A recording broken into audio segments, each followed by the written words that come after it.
What are they getting from us, like energy, or what is it? Why are they doing that in your estimation?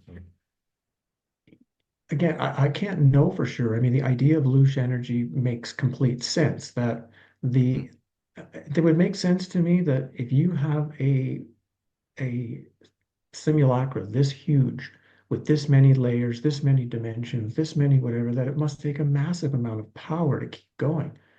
So it would make sense logically if you could get the characters in your video game to generate the power that the video game needs to keep going. So somewhere I think that's really the whole thing, that if the power stopped being able to go into the matrix would shut down. And if the matrix shut down, because everything in the matrix is false, that means all of these archons, all of these demonic beings, all of these things would, in a sense, die because they're dependent on the matrix. Anything that wasn't from the matrix. This is why I think, to me, this metaphor of outside and inside is so important, because if the matrix just literally was turned off, it had no power, then there's no possible way that anything from outside could be in any way trapped anymore either. That power source is partially there to trap the things that are from outside. So to me, that's the underlying nature of the game, is keep the power source running.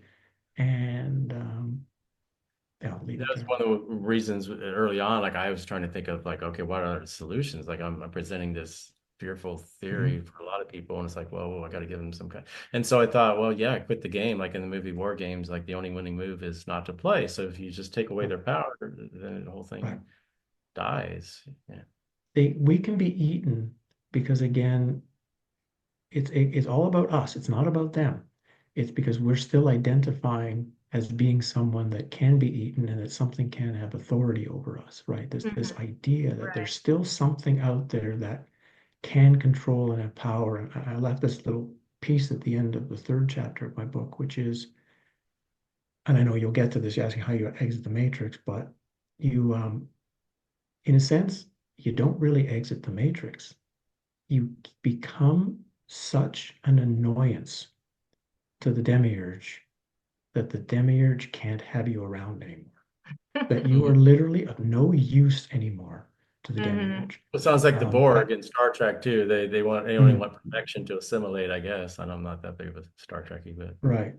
So again, that idea of the greatest way to live in an unfree world is to live as free as possible, and it becomes an act of rebellion, right? That idea from Albert Mhm. Camus, and that seemed like that's the switch when it's how do I get out, as opposed to how do I become such a liberated thing within the matrix itself, that having access potential of total power, the demiurge now says, this thing is too powerful to have in here. Let's get it the hell out. And you could say, well, you're wasting your power then. Why wouldn't you go and save hundreds of people? And again, that's what the demiurge would want. They would want to go back, waste the energy, as opposed to every time a being exits, every time a being is no longer, like Wayne just said, is no longer, is done with the game, is not playing anymore. There's no power being sucked off anymore. Every little bit of power means the dream is having more and more difficulty going forward. I'll finally get to Julie's question from before. It took me a while to get here, but my feeling is why this new simulation or simulacra is being built, this 5D, new 5D ascension reality, which will be depth 5D, deeper into quicksand, is Mhm.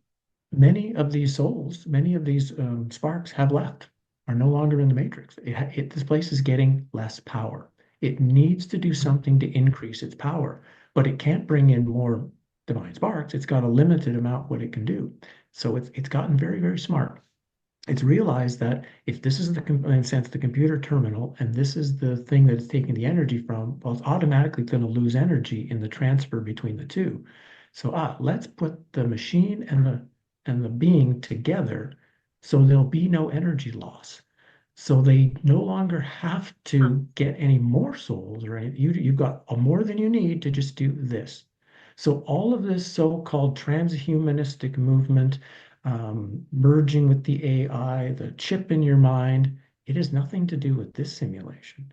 It's literally preparing the passageway to the next one, which will be an even smoother harvesting of the energy so the system can keep operating with less and less. Because once this change happens, I think, as this change is happening, there's a great door that's open, like right now. Like there'll be this switch over where you might say it has to turn off its power for a while before it turns on the new one. And there's a great opportunity right now for everybody who's clear and aware to make a decision that I don't want to be in that one. I don't want to be in this one. I don't want to be in any other garbage simulation. I'm just, whatever home is, that's where I'm going to. One of the key reminders of my book is nothing false can exit the matrix. Only that which is true can exit the matrix. One, if your totality is still holding on to one tiny bit of false, you won't get out.